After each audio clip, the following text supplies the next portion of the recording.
Bonsoir à tous et bienvenue dans cette édition spéciale du 22h de Public Sénat. Et elle sera largement consacrée ce soir au discours très attendu de François Hollande sur la lutte contre l'antisémitisme à l'occasion du 30e dîner du Conseil représentatif des institutions juives de France. Sur fond de polémique après le boycott du Conseil français du culte musulman. Toutes les réactions avec notre envoyé spécial sur place, Michael Zamès. Le Charles de Gaulle en guerre contre l'État islamique en Irak, le porte-avions français va contribuer pleinement à la lutte contre Daesh. Il n'avait pas servi depuis son intervention en 2011 en Libye. Le détail dans ce journal. Rendez-vous incontournable des politiques à un mois des élections départementales. Le salon de l'agriculture bat son plein. Début ce soir de notre série consacrée au monde agricole et à ses défis. Et gros plan sur les fermes expérimentales qui tentent de trouver des solutions pour moins polluer. Bonsoir à tous et merci d'être en notre compagnie. Je vous le disais en titre, le dîner du CRIF, 30e édition, a débuté ce soir à Paris, dans un contexte particulier, marqué à la fois par les attentats et la hausse des actes antisémites, mais aussi par la polémique provoquée par les propos de son président, Roger Kuckerman, sur la présidente du Front National, mais aussi sur les jeunes musulmans. Les explications de Sophie Normand-Couturier.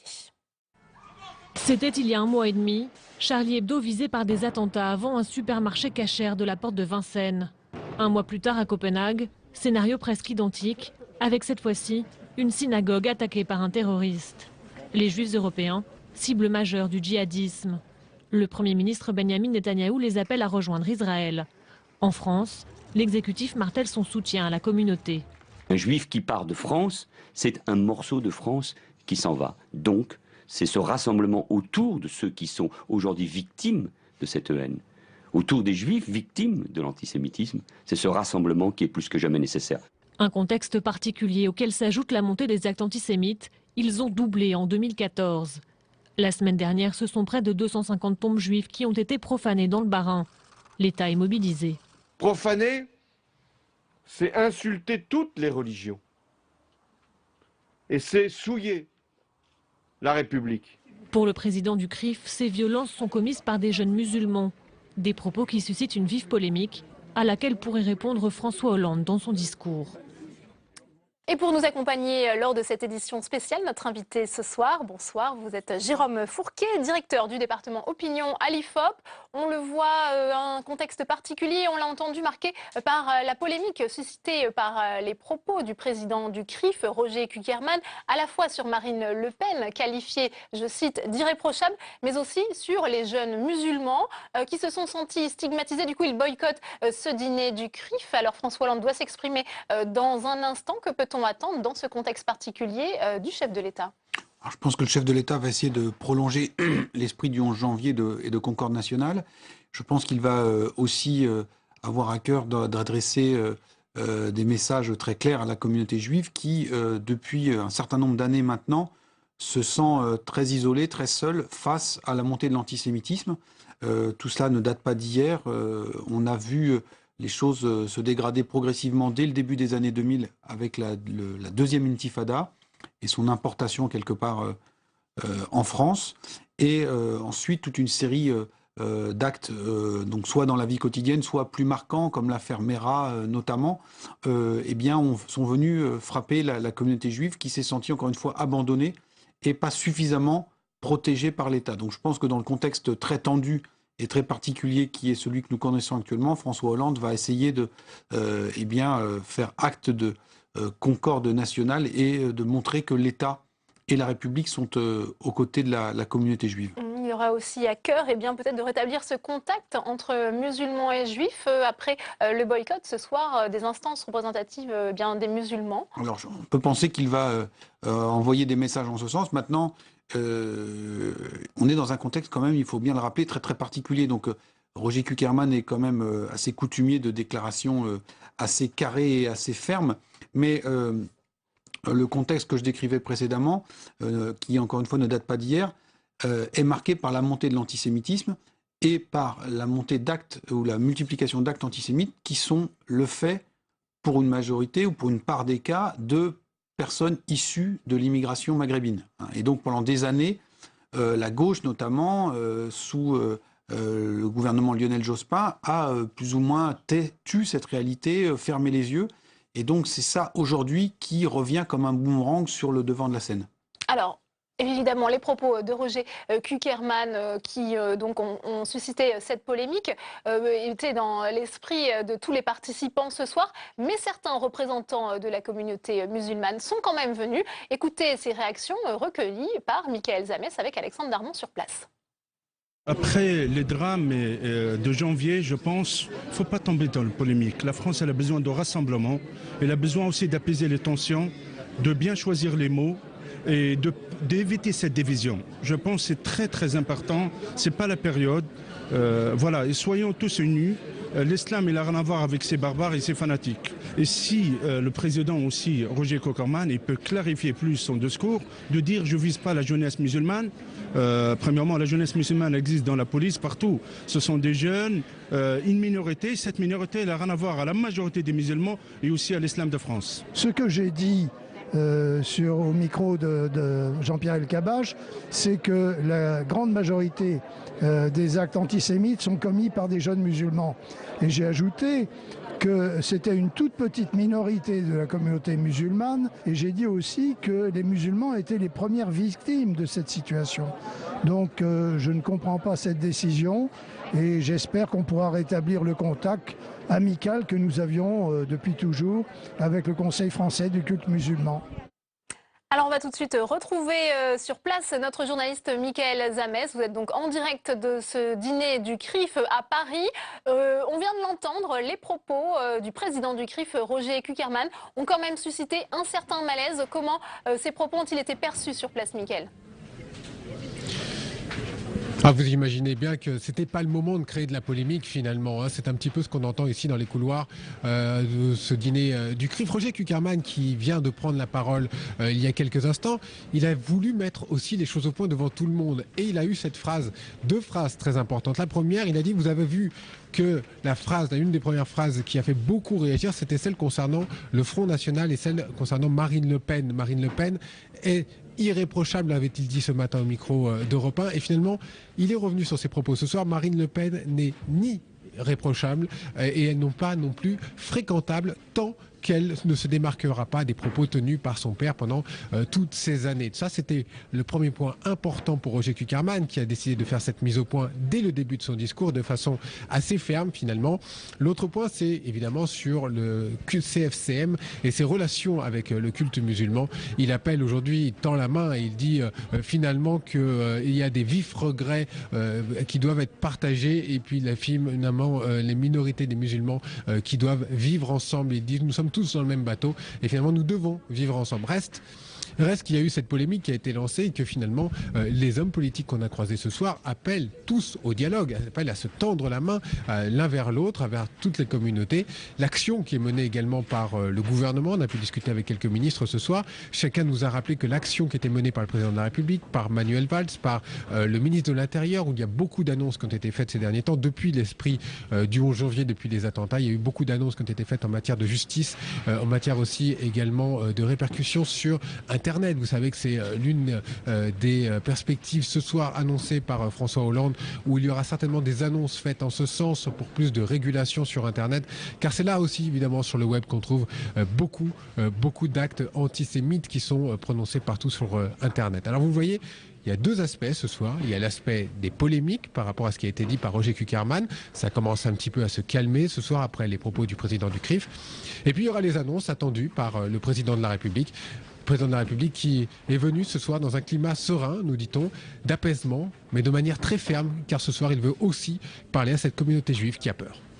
Merci beaucoup, Michael, et on reviendra bien entendu vers vous pour analyser le discours de François Hollande qui est attendu d'ici un instant. Et vous le disiez, Michael, de nombreuses personnalités politiques sont donc présentes ce soir et tous ont réagi au boycott du Conseil français du culte musulman. Je vous propose d'écouter ces réactions, à commencer par l'UMP Valérie Pécresse.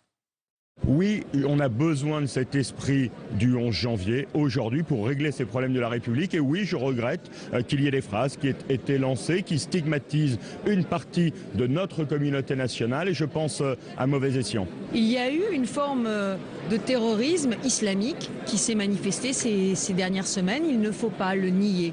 Mais on ne peut pas dire que tous les actes de violence antisémite viennent d'une seule et même cause. Ce serait inexact. Et d'ailleurs, on l'a vu à Sarre-Union, où l'antisémitisme a montré un tout autre visage. Nous devons à la communauté juive sécurité, amitié, protection bien sûr, mais nous le devons aussi à nos compatriotes musulmans.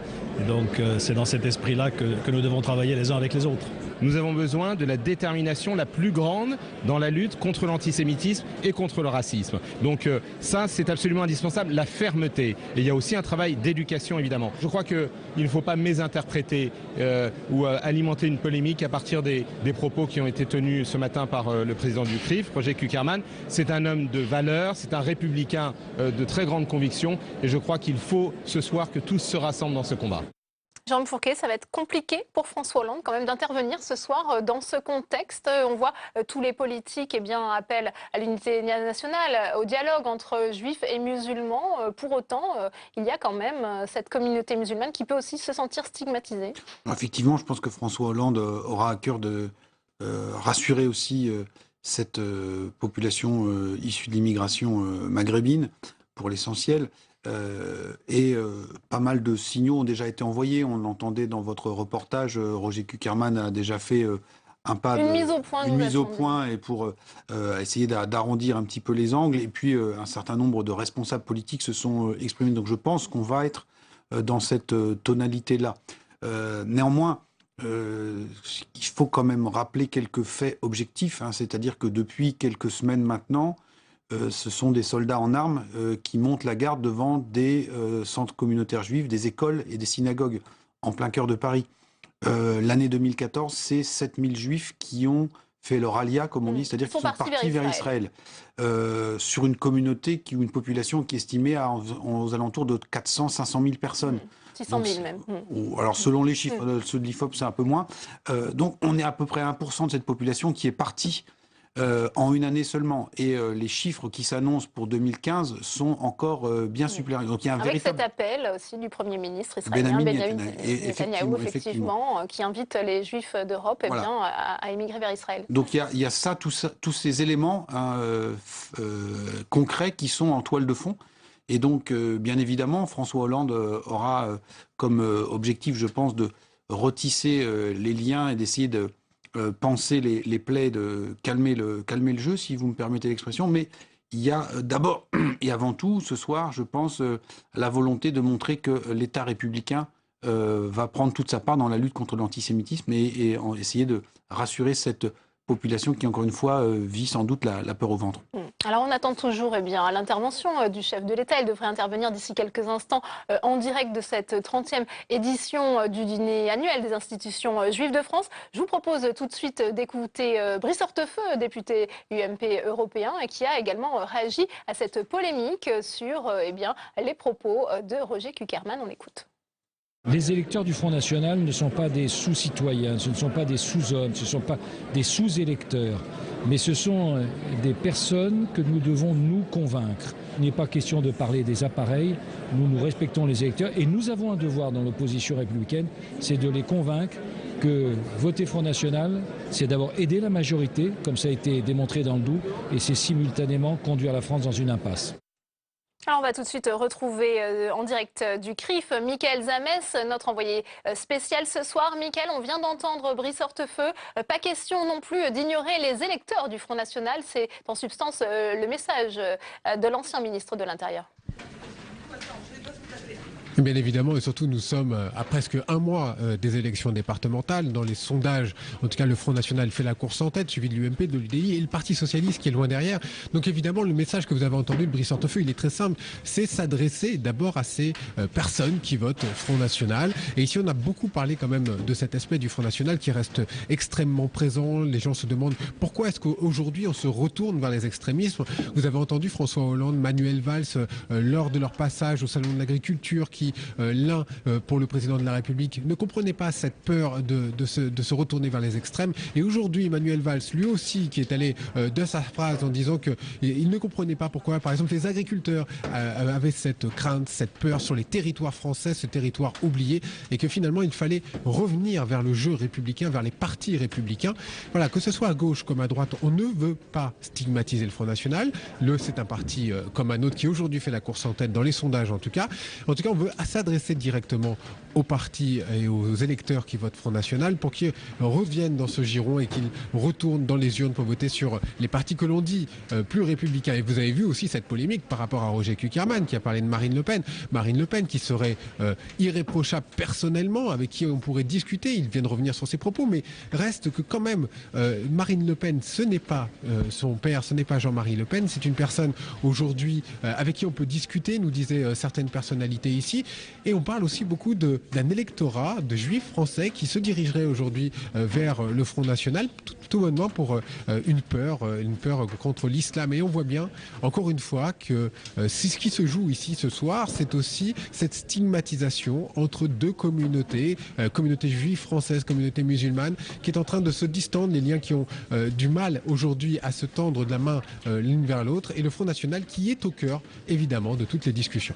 Merci beaucoup, Mickaël, pour cette analyse. Jérôme Fourquet, plusieurs choses dans ce que vient de dire Mickaël Zamès, à la fois sur cette éventualité, cette possibilité d'un vote de la communauté juive en faveur du Front National. Que dit l'IFOP à ce sujet? Alors, l'IFOP, les données de l'IFOP qu'on a pu collecter ces dernières années montrent effectivement que depuis le début des années 2000, on a une droitisation qui s'est opérée dans l'électorat de confession juive, mais que cette droitisation s'est traduite aussi lors de la dernière élection présidentielle, donc en 2012, par un très important vote pour Nicolas Sarkozy, aux alentours de 45% au premier tour, mais un score non marginal pour Marine Le Pen, 13,5% de l'électorat qui, dans nos enquêtes, s'est déclaré de confession juive, nous a indiqué avoir voté pour Marine Le Pen.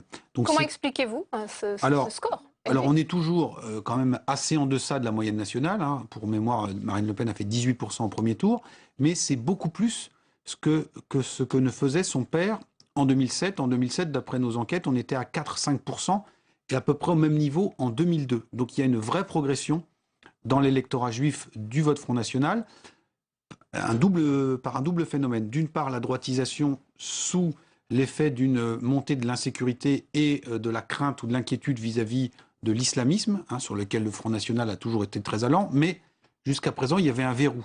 Le verrou, il s'appelle Jean-Marie Le Pen, et tous les dérapages, toutes les formules blessantes qu'il a pu employer durant sa longue carrière politique, et qui faisaient qu'il était quasiment impossible pour un électeur juif de voter pour le Front National. Aujourd'hui, Marine Le Pen, depuis son accession à la présidence du mouvement, n'a eu de cesse que d'envoyer ou de donner des gages de fréquentabilité, si vous me permettez l'expression, ou des gages républicains vis-à-vis de cette population, vis-à-vis de ses représentants. Elle a tout de suite insisté sur la Seconde Guerre mondiale, en mettant les choses au clair, en disant que son père avait une vision qui lui était propre et qu'elle ne partageait pas forcément... Finalement, ça fonctionne, car c'est peut-être ce qu'a voulu dire Roger Kuckerman, en estimant qu'elle était irréprochable. Ça fonctionne en partie, mais si Roger Kuckerman dit ça aussi, c'est qu'il a, je pense, un certain nombre de capteurs dans sa communauté. Là, les chiffres dont je vous parle datent de 2012. Depuis, on a eu ce qui s'est passé cet été avec l'attaque d'un certain nombre de synagogues. Il y a eu, bien évidemment, ensuite, ou avant, la tuerie de Bruxelles, et puis maintenant l'hypercachère. Donc, on sent monter une forte inquiétude et sans doute aussi en partie le vote Front National dans cette communauté-là. Et c'est dans ce contexte-là très particulier qu'il faut interpréter ou replacer les propos de Roger Kuckerman. Il y a effectivement la question aussi de la sécurité. La communauté juive se sent rassurée par les propos de Marine Le Pen sur cette question? Alors, rassurée, je ne sais pas. En tout cas, c'est une expression qui a fait florès après les attentats dans l'ensemble de la population et sans doute aussi dans la communauté juive. C'est maintenant, il va falloir nommer les choses. Il va falloir nommer les choses et c'est une vertu qu'on peut attribuer à Marine Le Pen, en tout cas pour ceux qui partagent une partie de ses idées, c'était d'avoir dit on a une menace islamiste, une menace, le fascisme islamiste qui progresse en France. Ça fait des années déjà qu'elle dit qu'il est difficile d'être juifs dans certains quartiers de France. Cet été, certains à l'extrême droite ont été surpris de sa réaction quand elle a, non pas pris la défense, mais elle a expliqué qu'elle comprenait l'existence d'une organisation qui a été dissoute, qui s'appelait la Ligue de défense juive, hein, en disant que si cette organisation simili-paramilitaire existait, eh bien c'était sans doute parce que la communauté juive ne se sentait plus défendue. Hein.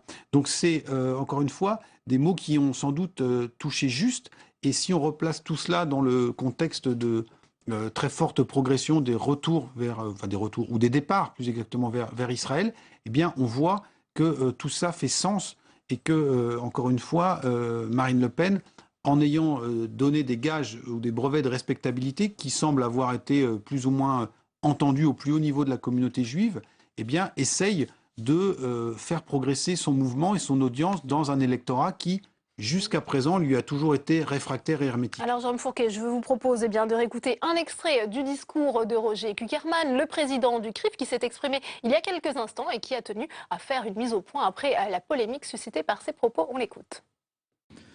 En tout cas, j'ai dit à M. Boubaker que notre amitié, qui est ancienne et qui est sincère, devrait surmonter ce problème, car ce qui compte, c'est le vivre ensemble.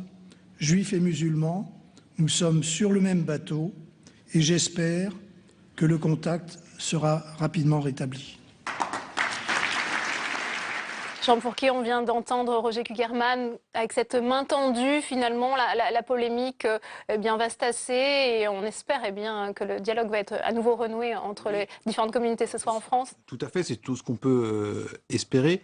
Et je pense que Roger Kuckerman là, est tout à fait dans son rôle, hein, et que peut-être le dosage ou le calibrage des propos ce matin avait été un peu mal fait, qu'il s'agit aujourd'hui ce soir, de remettre les choses sur de bons rails. Maintenant, il n'en demeure pas moins qu'il y a toute une série de tensions, de problèmes qui continuent d'exister, et que les discours sont certes importants, mais que maintenant il faudra des actes et aussi du temps. Alors justement, ces actes, Jérôme Fourquet, il est 21h51. Merci si vous nous rejoignez en direct sur Public Sénat. Édition spéciale à l'occasion du discours de François Hollande en direct du CRIF. On l'écoute tout de suite et on se retrouve juste après. Messieurs les ministres, Mesdames, Messieurs les parlementaires, Madame la maire de Paris, Mesdames, Messieurs les ambassadeurs, Monsieur le président du CRIF, Mesdames, Messieurs, c'est le 30e dîner annuel du CRIF. Et il me donne l'occasion de répondre une fois encore à vos inquiétudes et de justifier, Monsieur le Président, la confiance que vous portez malgré les épreuves dans la République. La nation sait ce que les Français juifs ont subi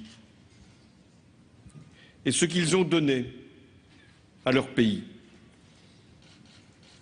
mais aussi ce que ces citoyens vivent, hélas, encore aujourd'hui, dans la peur, dans l'interrogation. Et c'est le sens de ma présence ici devant vous ce soir. Je vous retrouve dans un contexte exceptionnel. 2015, c'est le 70e anniversaire de la libération des camps. Le 27 janvier dernier, j'étais avec plusieurs d'entre vous à Auschwitz. J'y ai vu les derniers survivants. Ils m'ont interrogé avec leurs yeux sur ce qui venait de se produire en France les 5, 6, 7 janvier. Un attentat contre la liberté, un assassinat contre la République, une tuerie contre des Juifs.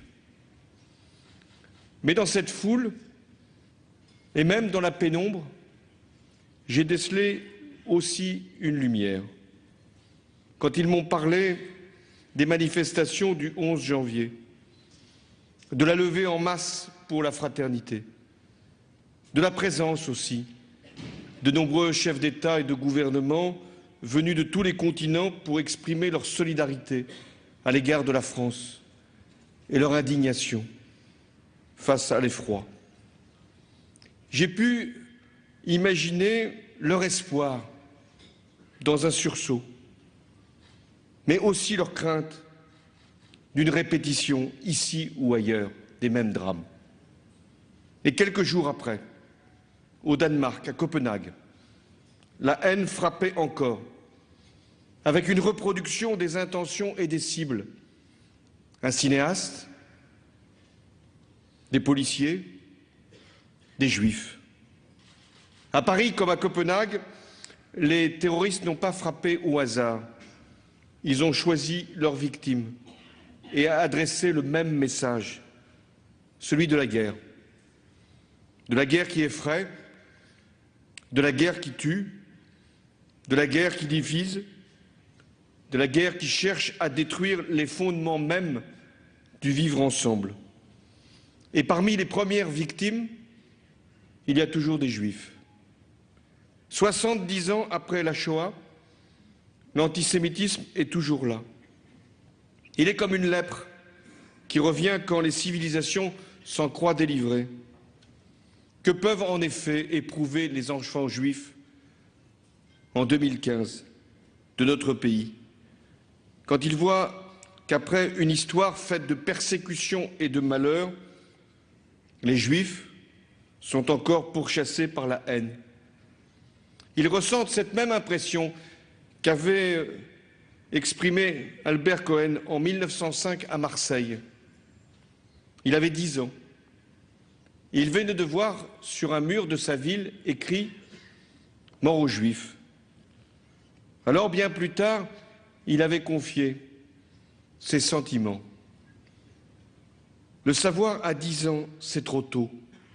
Toujours juif, jamais aimé. Et mon héréditaire errance avait commencé. En 2015, cette errance n'est toujours pas terminée. L'antisémitisme n'a pas de limite. Il s'enveloppe dans des mots, il s'habille de la haine, il se couvre de prétextes, il se drape dans la revanche. Mais il poursuit inlassablement les vivants et les morts. Il va jusque dans les cimetières pour aller tourmenter les mémoires. J'étais également, la semaine dernière, à Sarre-Union. Dans ce cimetière, dévasté par de jeunes lycéens, français de souche, comme on dit, ignorants au point de ne pas avoir vu les Écritures en hébreu, dans ce cimetière, inconscients pour ne pas avoir remarqué les étoiles de David, mais à ce point intolérants pour renverser le monument dédié aux victimes de la Shoah. Ce lieu de Sarre-Union, ce cimetière, avait déjà été mis à sac 3 fois ces dernières années. Mais jamais avec cette intensité, jamais avec cette brutalité, jamais avec cette indignité. Et c'était juste après les assassinats de Copenhague, juste après les attentats dans l'hypercachère de la porte de Vincennes. L'antisémitisme, et notamment en France, a à la fois des racines très anciennes qui plongent dans toute l'histoire de l'extrême droite française sans qu'elle s'en soit véritablement affranchie, et une source plus récente qui est la haine d'Israël. Loin de s'exclure, ces deux formes de détestation des Juifs se recoupent et se renforcent. L'antisémitisme, avec ses vieilles obsessions et ses nouveaux fantasmes, frappe donc encore aujourd'hui notre pays, et bien plus loin que notre pays, l'Europe. En 2014, on a recensé 851 actes, injures, violences aux personnes, dégradations ou destructions dirigées contre des Juifs. 2 fois plus qu'en 2013, 10 fois plus qu'avant 2000. Et chacun de ces faits est une blessure infligée à la France. Et encore dans ce décompte, qui n'est pas qu'une sécheresse statistique, ne figure pas le sentiment d'angoisse, d'incompréhension, de désespoir qui parfois étreint tant de nos compatriotes. J'entends cette douleur. Elle n'a rien d'abstrait. Elle est physique. C'est l'inquiétude des parents qui amènent leurs enfants à l'école. C'est celle de la famille qui se rend à la synagogue. C'est celle du jeune homme qui prend le métro avec une kippa sur la tête.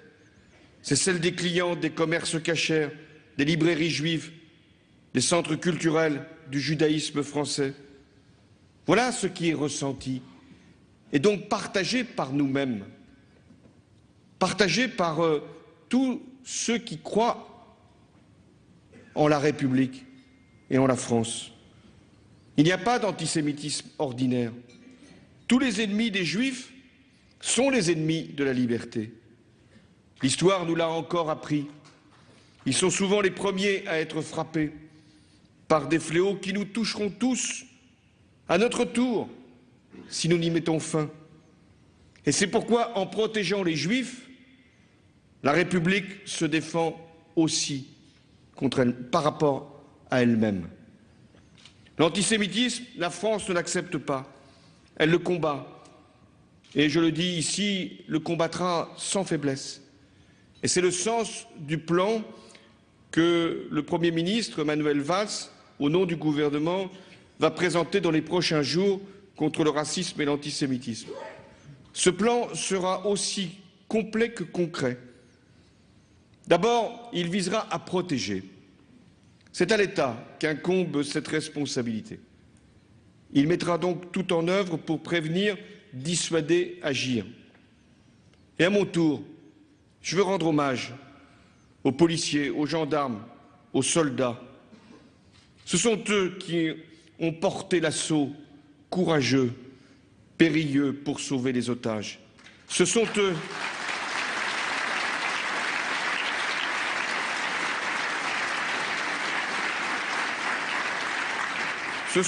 qui ont neutralisé les terroristes. Ce sont eux encore qui sont là jour et nuit pour veiller sur leurs compatriotes ou sur les lieux de culte. Et alors je leur exprime la gratitude de la nation. Et depuis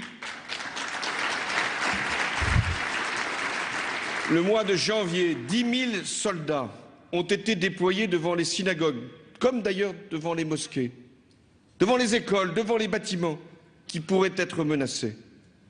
Je vous l'annonce ici, ce plan restera à ce niveau tant qu'il sera nécessaire, tant qu'il y aura des demandes. Je sais bien ce que vous éprouvez. Faut-il, en ce XXIe siècle, encore des soldats pour protéger les lieux de culte, pour protéger des écoles ou des centres culturels? Je sais bien ce que vous ressentez et que nous ressentons tous. Comment en est-on arrivé là? Comment a-t-on pu glisser au point où maintenant c'est l'armée qui vient porter renfort et secours?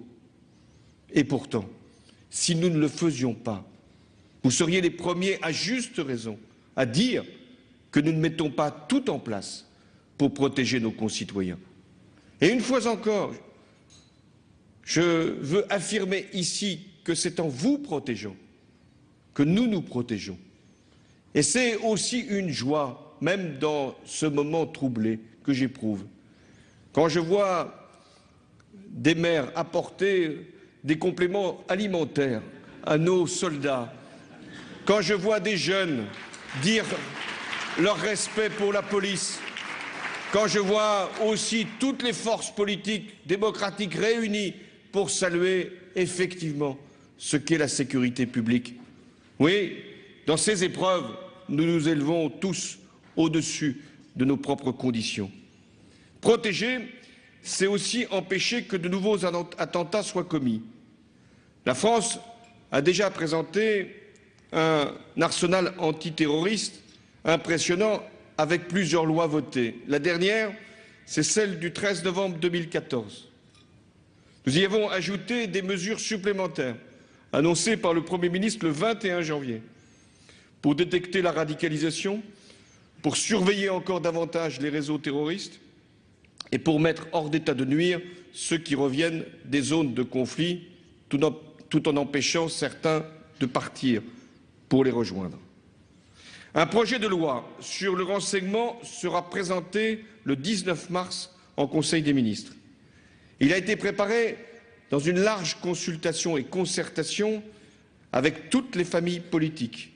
Il fait d'ores et déjà l'objet d'un large consensus et il élèvera le niveau de nos moyens d'intervention sans remettre en cause nos libertés. Pour être efficace, nous devrons aussi agir au niveau européen. Depuis trop de mois, il y a au Parlement européen une discussion qui s'éternise sur ce qu'on appelle le PNR, c'est-à-dire tout simplement un programme qui doit permettre de contrôler les passagers aériens qui se rendent dans des zones jugées dangereuses. Il a fallu qu'il y ait ces épreuves, celles que nous avons connues, pour que le Conseil européen et le Parlement européen enfin conjuguent leurs efforts pour que ce programme puisse être enfin voté et il sera appliqué d'ici la fin de l'année.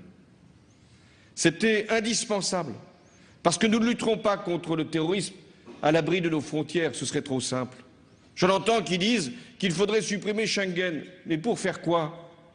Pour mettre des barbelés autour de nos frontières à l'égard de l'Allemagne? Non, il faut sans doute compléter Schengen, modifier Schengen.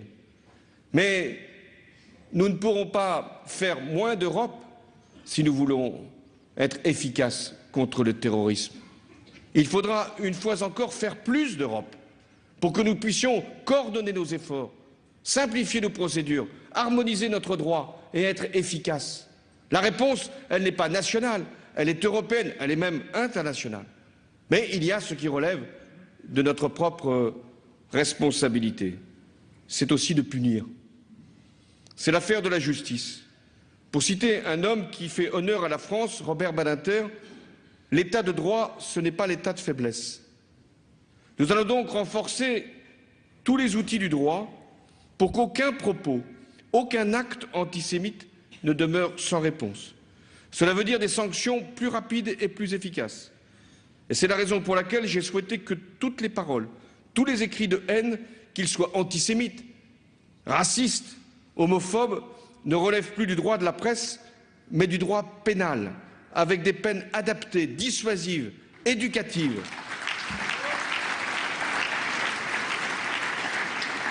J'ai également souhaité que soit généralisé le caractère aggravant du racisme et de l'antisémitisme lors de la commission de délits de droit commun. Pour être efficace, la sanction doit être visible. Et les victimes d'antisémitisme et de racisme connaîtront toutes les suites judiciaires qui auront été données ou qui n'auront pas été données aux procédures qui ont été engagées. C'est une bonne façon aussi de faire en sorte que la justice puisse aller jusqu'au bout. Nous devons pourchasser la haine partout, partout où elle se diffuse, partout où elle peut trouver un abri protecteur, et notamment sur Internet. Vous avez évoqué cette question, Monsieur le Président. La haine, quand elle est anonyme, elle se démultiplie. Quand elle est cachée, elle finit par se révéler pour ce qu'elle est. Et il n'y a pas de haine virtuelle dès lors qu'elle se répand. Aussi vais-je être simple. Le monde numérique n'est pas hors de notre réalité. Il ne pourra donc pas être hors de notre légalité. Les grands opérateurs doivent être mis devant leurs responsabilités. Quand des sites de partage de vidéos en ligne diffusent des harangues antisémites, quand en un clic sur un moteur de recherche on trouve des pages et des pages où se déploie impunément le négationnisme, alors l'indifférence devient complicité. Et si vraiment les grands groupes d'Internet ne veulent pas être les complices du mal, ils doivent participer à la régulation du numérique.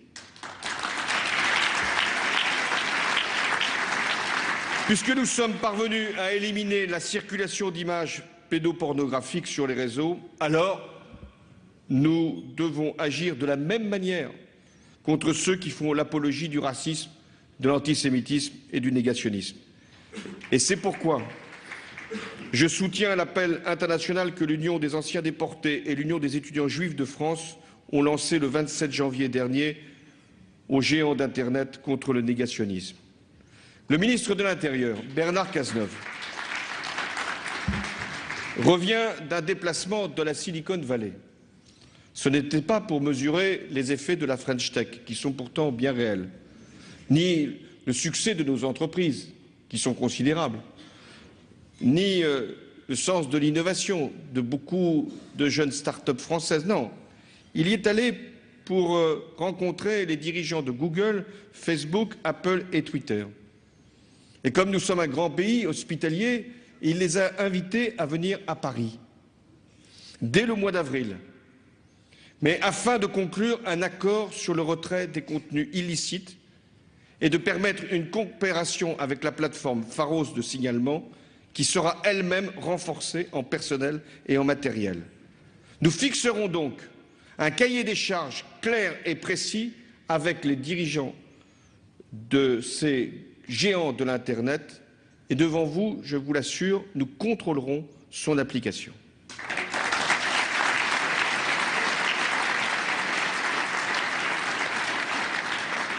Le plan de lutte contre le racisme et l'antisémitisme donnera une large place à l'école, parce que c'est sa mission de transmettre les savoirs essentiels, mais aussi de fabriquer des esprits éclairés, capables de raisonner, de distinguer une information d'une rumeur, de respecter aussi et de faire respecter les règles de vie dans une société fondée sur la laïcité.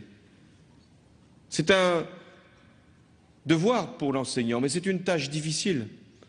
Comment faire la distinction entre ce qui est vrai et ce qui ne l'est pas, ce qui est dit par le maître, mais contredit par les réseaux sociaux? Qu'est-ce qui justifie de croire ou de ne pas croire ce que dit l'enseignant quand, pour l'essentiel, des fausses informations circulent sur d'autres réseaux?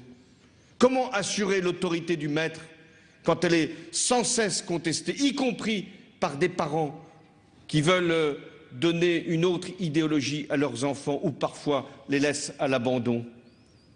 C'est une tâche difficile, essentielle, que la ministre a voulu une fois encore souligner. Et c'est parce que précisément il y a eu des incidents lors de cette minute de recueillement que nous devons encore davantage parler, transmettre, éduquer, former. Ce sera le sens de la semaine de lutte contre le racisme et l'antisémitisme à l'école que la ministre a rétabli cette année du 16 au 21 mars. Ce sera également l'engagement qui a été pris, qui sera respecté, de porter des enseignements de morale civique.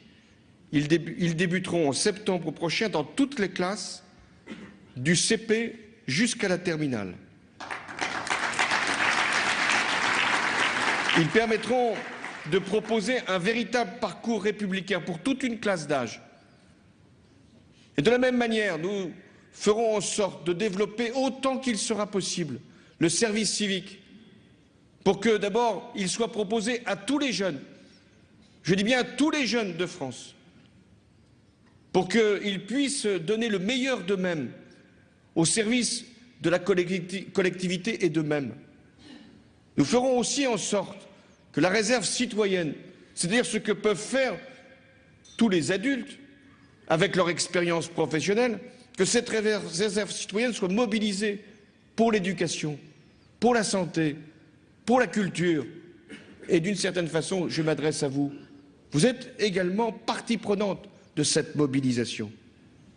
Enfin, je n'oublie pas l'importance de la transmission, car une société qui ignore son passé se condamne à le revivre. Il faut donc enseigner toute l'histoire, pas une partie de l'histoire, pas l'histoire qui ne nous pose pas de problème, pas l'histoire qui simplement salue les faits de gloire, mais aussi qui rappelle les zones d'ombre. Toute l'histoire, c'est-à-dire à tous les enfants dans tous les établissements, Ne pas enseigner la Shoah, ce serait déjà la nier. Et c'est le sens du beau film, Les Héritiers, auquel vous venez de remettre ce soir le prix du CRIF, comme le très poignant film sur le calvaire de Ilan Halimi, 24 jours. 2 films pour lutter contre l'oubli.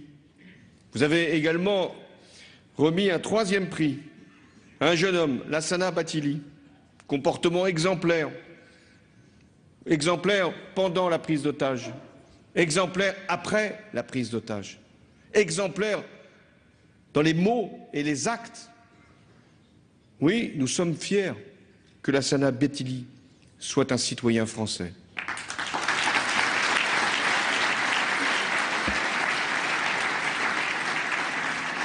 La France a une mission particulièrement lourde à relever. Elle doit tout faire pour lutter contre les préjugés, réprimer la haine, la punir, être fidèle à l'esprit du 11 janvier, être capable de mobiliser toutes ses forces pour nous grandir tous ensemble. La France, elle a aussi une responsabilité parce qu'elle est la France. Je me suis posé cette question. Pourquoi nous avons été aussi nombreux le 11 janvier, dans les rues non seulement de Paris, mais dans toutes les villes et villages de France? Pourquoi il y a eu autant de chefs d'État et de chefs de gouvernement à venir pour cette manifestation? Alors même que si l'épreuve avait été particulièrement lourde, il y a bien d'autres pays qui sont frappés, y compris en ce moment. S'il y a eu cette mobilisation, s'il y a eu cette ferveur républicaine, c'est parce que nous sommes la France, sommes regardés comme la France. Alors ce qui fait notre responsabilité, c'est de lutter contre la haine d'où qu'elle vienne, et sans distinguer qui elle peut frapper. Ce qui doit faire notre force, c'est le rassemblement autour de nos valeurs, c'est l'unité autour de ce que nous représentons aux yeux du monde. C'est la solidarité entre nous. Et rien ne doit pouvoir nous séparer, nous diviser et nous opposer.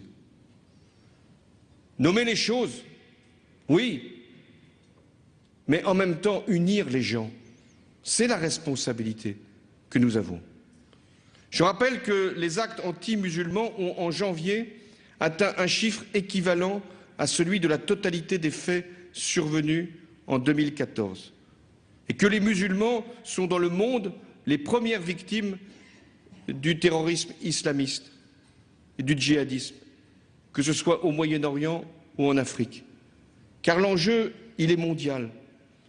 Le terrorisme utilise les désordres, les trafics et la faiblesse des États pour organiser une armée, pour occuper des territoires, pour proclamer des pseudo-califats. Et nous payons le prix de conflits interminables, d'interventions ratées, de pusillanimité inacceptable face à l'horreur. Mais les choses, hélas, ont changé. Ce qui était dispersé, ce qui était disloqué, a trouvé aujourd'hui un drapeau, celui de Daesh, celui de l'État islamique. Ce groupe qui s'en prend à tout individu qui ne pense pas comme lui, ce qui fait beaucoup de monde, des millions de gens.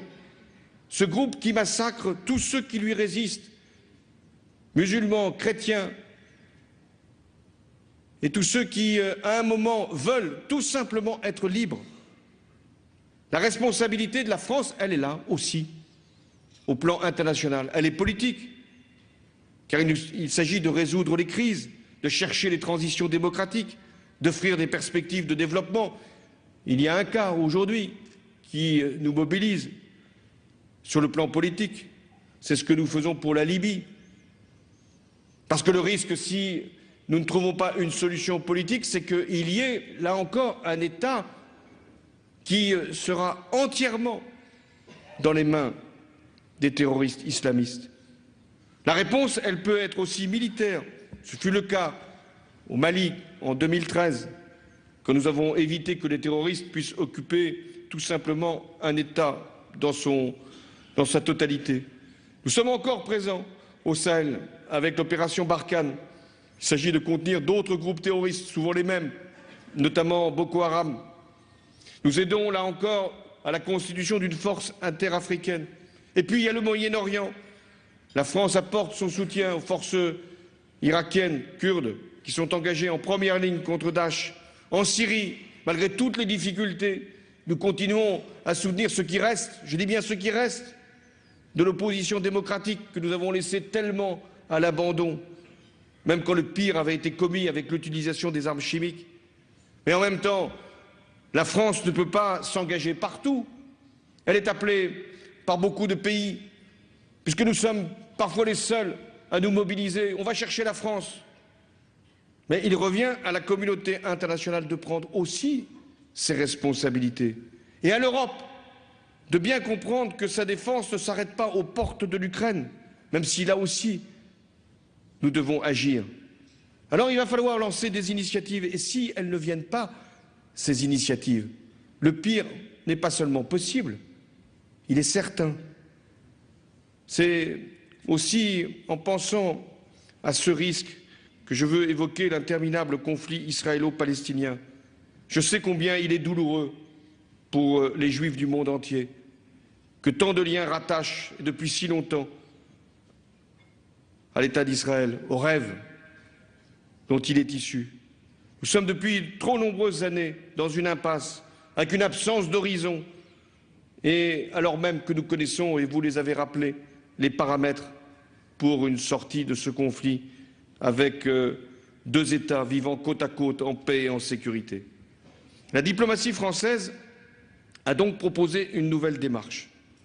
Elle souhaite que le Conseil de sécurité des Nations unies adopte d'abord une résolution qui fournira le cadre pour une reprise des négociations de paix. La France a également dit qu'elle était prête à organiser une conférence internationale afin d'aller vers la paix au Proche-Orient. Et en même temps, seules des négociations directes entre Israéliens et Palestiniens pourront y parvenir. Il y a des élections législatives en Israël, en mars. Nous verrons à partir du résultat ce que nous pouvons faire pour avancer dans cette direction. Mais là aussi, que les choses soient claires. Quel que soit le vainqueur, la France aura à cœur de travailler avec lui, en toute confiance et en toute amitié, et en n'oubliant jamais que la paix est la meilleure garantie de la sécurité.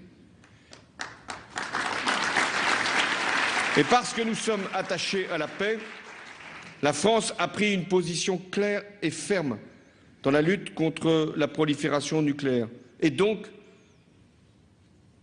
sur les discussions avec l'Iran. Jamais nous n'accepterons un accord qui permettrait à l'Iran d'accéder à l'arme nucléaire.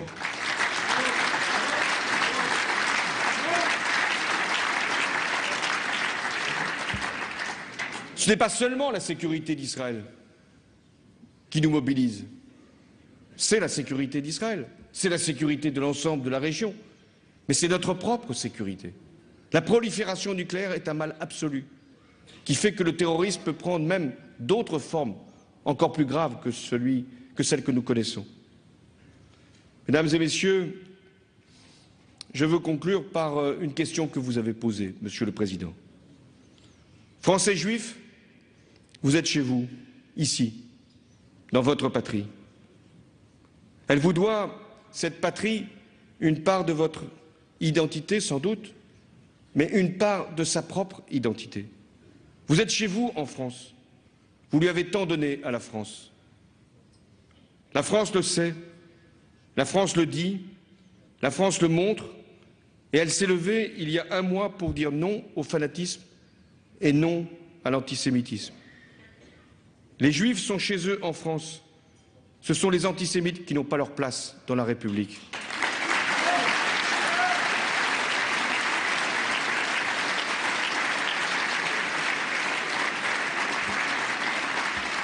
Cette longue histoire de France sur laquelle vous êtes pleinement héritier et aujourd'hui acteur doit continuer, doit se poursuivre avec vous. Vous aimez votre pays, vous le servez de multiples façons, et votre pays, votre patrie, votre République vous doit protection et affection. La France a besoin de vous comme elle a besoin de tous ses enfants. Parce que la France, elle veut réussir avec vous.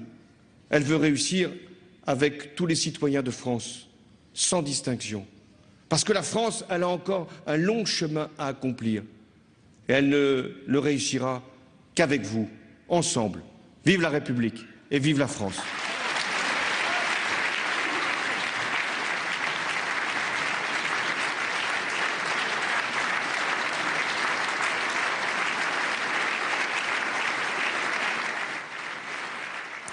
Voilà pour ce discours de François Hollande que vous avez pu suivre en direct sur les chaînes parlementaires. François Hollande qui s'exprimait en direct du 30e dîner du CRIF, le Conseil représentatif des institutions juives de France. François Hollande qui a terminé son discours par cet appel aux Juifs de France. Vous êtes chez vous, dans votre patrie, la France a besoin de vous. Édition spéciale ce soir sur notre antenne avec Jérôme Fourquet. Je rappelle que vous êtes directeur du département opinion de l'IFOP. Alors, beaucoup de choses ont été dites ce soir par François Hollande lors de ce discours de plus de 30 minutes devant la communauté juive de France. Que faut-il en retenir selon vous? Alors écoutez, plusieurs choses. D'abord, François Hollande a bien rappelé le cadre dans lequel cette intervention avait lieu. Il a parlé d'un contexte exceptionnel. Contexte exceptionnel qui est marqué par la douleur que ressent cette communauté et ce qu'on expliquait tout à l'heure, beaucoup de juifs ont sans doute eu le sentiment d'être un peu seuls ces dernières années et d'être pas assez épaulés ou protégés. Et donc il avait à cœur, le président de la République, de rappeler que la République était à ses côtés, à côté de cette communauté. Il a dit « J'entends cette douleur, elle n'a rien d'abstrait. Elle est partagée par nous-mêmes. » Donc ça, c'était un élément très important, je pense. Et ensuite, comme il s'agissait de réassurer, et il l'a terminé par des grands principes, mais il a eu la volonté de mettre l'accent sur un certain nombre d'initiatives concrètes. Il a parlé d'un plan concret. Il a rappelé que le rôle de protection était d'abord dévolu à l'État. C'était peut-être un renvoi à ce qui s'est passé cet été. De l'État, effectivement. Jérôme Fourquet, je vous interromps parce qu'on va tout de suite retrouver Mickaël Zamès en direct du dîner du CRIF. Mickaël, avec une première réaction, vous êtes en effet avec Nathalie Kosciusko-Morizet. Absolument, Nathalie Kosciusko-Morizet. Première réaction au discours de François Hollande. Qu'est-ce que vous avez pensé du discours? Est-ce que les mots sont suffisamment forts par rapport aux actes qui ont été proposés par le président? Je crois qu'il y a d'abord eu ce soir des mises au point qui étaient indispensables de la part du président du CRIF, Roger Kuckerman. Ces mises au point ont été faites et c'était vraiment important. Concernant le discours du président de la République, j'ai envie de vous dire, moi je viens tous les ans au dîner du CRIF et ce sont toujours des beaux discours construits qui parlent de la République, de la place importante qui occupe les Juifs de par leur histoire, de par ce qu'ils sont, de par ce qu'ils représentent et de par ce qu'est la République. Et en même temps, on est obligé de constater d'année en année que les actes antisémites augmentent. Entre 2013 et 2014, il y a eu un doublement. On est obligé de constater qu'en dépit de tous les discours, non seulement la situation ne s'améliore pas, mais en fait, elle va se dégradant. Et de ce point de vue-là, c'est vrai qu'il y a des réponses très concrètes qui sont attendues. Et c'est sur les résultats que les uns et les autres pourront être jugés. Moi, je vous prends un exemple très précis. Après, j'aurais une petite question quand même. Alors, un exemple sur lequel j'ai beaucoup travaillé, qui est la lutte contre la radicalisation sur Internet. J'avais été confrontée moi-même à des cas particuliers de parents désarmés devant la radicalisation de leurs enfants. Je me bats depuis plusieurs années pour qu'on sanctionne le fait de consulter régulièrement, de consulter de manière habituelle des sites Internet appelant au djihadisme. C'est possible. On sanctionne le fait de consulter régulièrement des sites Internet de pédophilie. Et le ministre de l'Intérieur va s'engager à cela? Écoutez, pour le moment, non. Il a rencontré les acteurs du web de par le monde, même aux États-Unis. Et pour le moment, on leur demande de retirer les contenus. On s'est donné les moyens de pouvoir nous-mêmes couper l'accès à des sites web, ce qui est une bonne chose, mais en revanche, on ne prévoit pas encore de sanctionner le fait de consulter habituellement les sites internet comme on le fait pour la pédophilie. Ça ne résoudrait pas tous les problèmes au demeurant, je ne dis pas ça, mais ce serait un outil en plus. Voilà, il y a les discours et puis il y a un moment où on voudrait aussi une accélération sur les actes. Moi j'ai une question aussi très précise parce que le président de la République s'est exprimé à l'instant en disant concernant Schengen et les accords de Schengen, il ne faut pas les supprimer bien entendu, il faut les compléter, les modifier. Ça va dans le sens de ce que proposait Nicolas Sarkozy? Oui, le président de la République, en l'occurrence, joue sur les mots. Il essaye de provoquer en disant mais faut pas sortir de Schengen, mais il faut modifier Schengen. Dans ce cas-là, il dit la même chose. Il dit que la situation actuelle n'est pas satisfaisante. Et d'ailleurs, qui peut trouver que la situation actuelle est satisfaisante, franchement? La situation actuelle n'est pas satisfaisante. Il faut transformer Schengen. Et puis il y a un moment où si nos amis européens ne bougent pas assez rapidement, si ça ne se passe pas, il faudra faire un bras de fer. C'est ce que dit Nicolas Sarkozy depuis plusieurs années. Globalement, si vous deviez résumer en quelques mots, c'est quoi? Ce sont des paroles, pas encore des actes? C'est un peu ce que vous me dites par rapport à Internet? Attendez, moi c'est des sujets. Écoutez, c'est des sujets trop graves. On n'a pas envie d'être dans de la critique politique systématique. Il y a des choses qui étaient très bien dans le discours. Voilà, il y a des choses qui étaient très bien. Maintenant, c'est des sujets tellement graves qu'on voudrait que les choses avancent vite. Je le redis, les actes antisémites, ils ont doublé entre 2013 et 2014. Quand vous regardez ce qui s'est passé en 2014, il y a un pic des actes antisémites sur le mois de juillet. Pourquoi? Parce qu'au mois de juillet, il y a eu les manifestations sur ce qui se passait à Gaza. Donc en plus, il y a un lien qui se fait entre l'antisémitisme et l'antisionisme. L'antisionisme qui est toléré, il faut bien le dire, dans une partie de la classe intellectuelle et même parfois de la classe politique. Voilà, il y a ça en France aujourd'hui. Et c'est tellement grave qu'un discours, des propositions d'action, même qui vont dans le bon sens, peuvent pas satisfaire, on le comprend bien. Et c'est vrai que quand je vois le problème de la radicalisation sur Internet, je me dis qu'on pourrait aller plus vite, je me dis qu'on a perdu du temps. Je suis heureuse par exemple d'entendre aussi le président de la République dire qu'il est tout à fait urgent maintenant de mettre en œuvre le programme PNR. Vous savez, le programme qui permet de tracer les passagers potentiellement suspects de terrorisme. Mais vous savez que les députés européens socialistes avaient voté contre. Alors si ça se fait et si ça change maintenant, tant mieux. On voudrait voir. Merci beaucoup Nathalie Kosciusko-Morizet. Alors que le ministre de l'Intérieur vient nous accueillir, on accueille Bernard Cazeneuve à nos côtés. Merci Monsieur le ministre de répondre en direct à nos questions. Deux petites questions. Tout d'abord, vous avez rencontré les acteurs du web aux États-Unis. Le président de la République en a parlé à l'instant. Est-ce qu'on va arriver à un accord? Vous prévoyez ça pour avril. Est-ce qu'un accord est suffisant ou est-ce qu'on peut aller beaucoup plus loin? D'abord, nous avons déjà fait des choses que nous avons inscrites dans la loi et qui ne l'étaient pas jusqu'à présent, notamment en sortant de la loi sur la presse, la provocation au terrorisme, l'apologie du terrorisme, de manière à le faire entrer dans le code pénal. Et par ailleurs, nous avons décidé du blocage administratif des sites qui provoquent et appellent au terrorisme. Non pas d'autorité, nous ne le ferons que si, après avoir appelé l'attention des opérateurs Internet sur un certain nombre de contenus, ils ne retirent pas et ne déréférencent pas ces contenus par eux-mêmes. C'est donc un progrès important qui a été fait dans le cadre de la volonté que nous avons de prévenir les actes terroristes et de protéger les populations. Ce que j'ai demandé aux opérateurs Internet en Californie avant-hier, c'est des choses très précises. D'abord, nous allons armer la plateforme Pharos davantage qu'elle ne l'est, puisque nous allons créer une centaine d'emplois au sein de la direction centrale de la police judiciaire, dont une grande partie sera affectée à cette plateforme, qui est une plateforme de signalement des actes ou des propos qui appellent, qui provoquent au terrorisme ou à la haine antisémite. Nous allons par conséquent signaler par l'intermédiaire de la plateforme aux opérateurs des contenus. Moi, je souhaite qu'ils les retirent. Ils se sont engagés à le faire. Ils sont engagés à le faire. Donc ça, engagés à le faire. On a d'ailleurs constaté que depuis les attentats du mois de janvier, il y a une augmentation très significative des réponses positives des opérateurs au terme des démarches que nous avons accomplies. Et j'ai senti une forte mobilisation de leur part. La deuxième chose que je leur ai demandé, c'est dès lors que des enquêtes sont judiciarisées, qu'ils les facilitent et qu'ils n'attendent pas la mise en place de commissions rogatoires internationales compliquées pour répondre à nos requêtes. Et enfin, troisièmement, quand il y a des messages qui s'échangent sur Internet qui préparent des attentats antisémites ou des attentats contre des forces de l'ordre, et que la justice les saisit, nous puissions avoir accès au contenu, sous le contrôle du juge. C'est ça, les demandes précises que nous avons formulées. Et j'ai trouvé chez nos interlocuteurs, avec lesquels vraiment je suis allé dans le fond des choses, en prenant des exemples concrets en prenant l'exemple d'enquêtes très précises, une grande compréhension et la volonté de partager avec nous la lutte contre le racisme, l'antisémitisme et le terrorisme. Et d'un mot, Monsieur le Ministre, vous avez annoncé ce matin, concernant la lutte contre le djihadisme, 6 passeports ont été confisqués, une quarantaine de cas. Vous confirmez tout cela? Le nombre, en tout cas, les chiffres? Que nous en avons déjà retiré 6 dans le cadre de la mise en place de la mesure comprise dans la loi qui est l'interdiction de sortie du territoire, et qu'il y a 40 autres cas qui sont à l'instruction et que nous allons faire monter en puissance cette mesure. Pourquoi?